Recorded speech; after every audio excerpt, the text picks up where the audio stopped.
চন্দ্রকোনা রোডে পালন হলো ছট পুজো।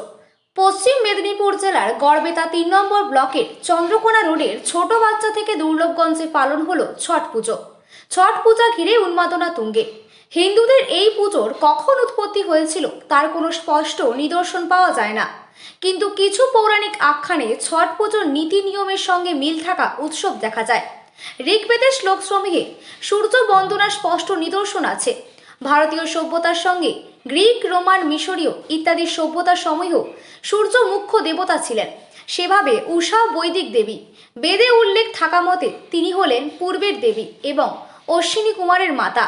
অগ্নি, সোম এবং ইন্দ্র ইত্যাদি দেবতা সকলের পরে তিনি হলেন অন্যতম উল্লেখযোগ্য বৈদিক দেবী।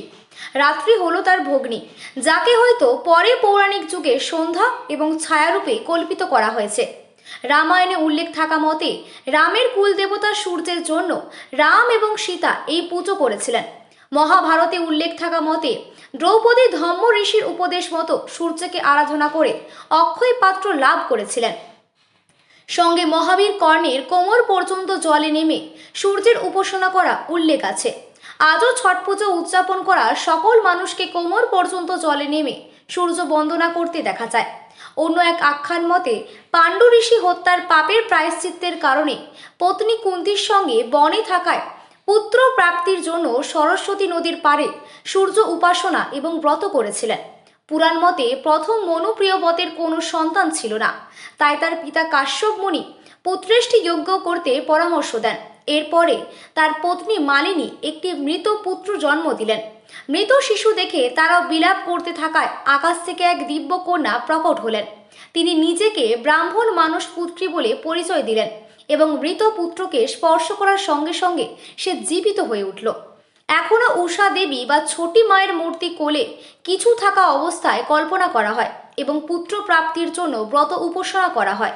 তদুপরি লৌকিক দেবী হিসেবে অন্য বহু লোককথা আখ্যান হিসেবে মানুষের মুখে মুখে চলে আসছে।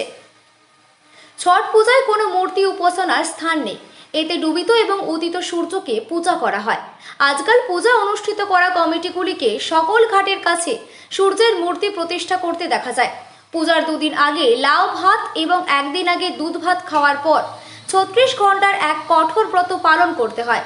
পূজায় সম্পূর্ণ সাত্ত্বিক নৈবেদ্য ইত্যাদি কুলো, ডালা বা পাঁচিতে রেখে উৎসর্গ করা হয়। বিভিন্ন ফলমূল, মিষ্টি ইত্যাদির সঙ্গে পরম্পরাগত বিহারি খাদ্য ঠেকুয়া প্রস্তুত করে নৈবেদ্য রূপে প্রদান করা হয়। এই সময় নুন মশলা বর্জিত সম্পূর্ণ নিরামিষ খাদ্য গ্রহণ করা হয়।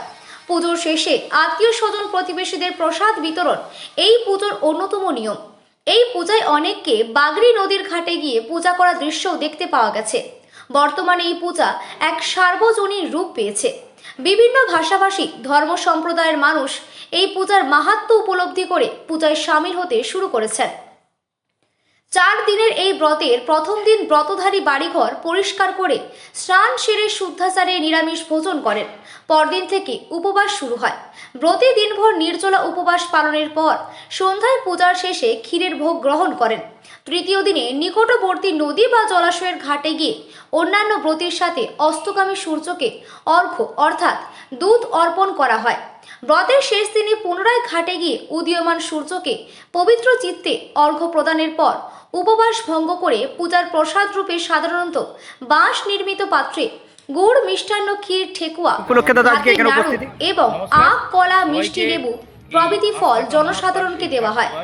পশ্চিম মেদিনীপুর জেলা চন্দ্রকোনা থেকে সুমন পাত্রের রিপোর্ট, সত্যের সন্ধানে সংবাদ প্রতিনিধি লোকাল নিউজ। আমরা এখানে যে উপলক্ষে এসেছি আপনারা সবাই জানেন যে আমাদের আস্থা কা মহাপর্ব।